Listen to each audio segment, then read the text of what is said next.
আমি একটা গরিব দরিদ্র সন্তানের বাবা, অসহায় এক বাবা। আমি আমার মেয়ের বিচার দেখতে পারবো বা বিচারের যে শেষ পরিণতি সেটা আমি দেখতে পারবো, সেটা আমি ভাইজান জানি না। আমি সমাজের কাছে সুষ্ঠু বিচার চাই। যদি হয়, এই কথাটা আমি আবারও বললাম, কারণ আমাদের সমাজ ব্যবস্থায় আপনারা সাংবাদিক, আপনারা কি সাগর রনি হত্যার বিচার করতে পেরেছেন? আপনারা কতশো তারিখ নিয়েছেন, আপনাদের সহকর্মী।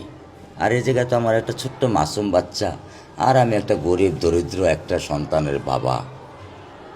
আমি একটা গরিব দরিদ্র সন্তানের বাবা, অসহায় এক বাবা। আমার আত্মনাদ সরকার পর্যন্ত যাবে আমি জানি না, তবে আমি তাদের কাছে স্যালুট করি।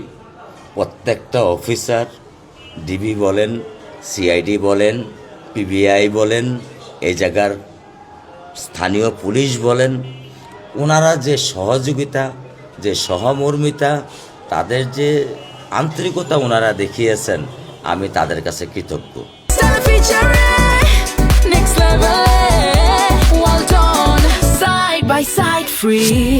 কিন্তু আমাদের দেশের যে আইনের যে জটিলতা, সেই জটিলতা পেরিয়ে কবে নাগাদ আমি আমার মেয়ের বিচার দেখতে পারবো বা বিচারের যে শেষ পরিণতি সেটা আমি দেখতে পারবো, সেটা আমি ভাইজান জানি না।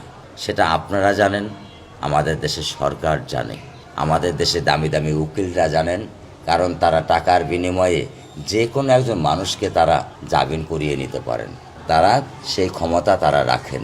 সেটা বাংলাদেশে আমার মতো একটা মূর্খ অজ্ঞ লোক, এটা আমি বুঝি। আর যারা আপনারা বিশ্ববিদ্যালয় থেকে লেখাপড়া করা শিক্ষিত মানুষ, নিশ্চয়ই আপনারা আমার থেকে অনেক ভালো বুঝবেন, অনেক ভালো আপনারা ডিজার্ভ করেন। এটুকু আমার বক্তব্য। প্লিজ আমার একটু রিলিজ দেন, আমি খুব ক্লান্ত।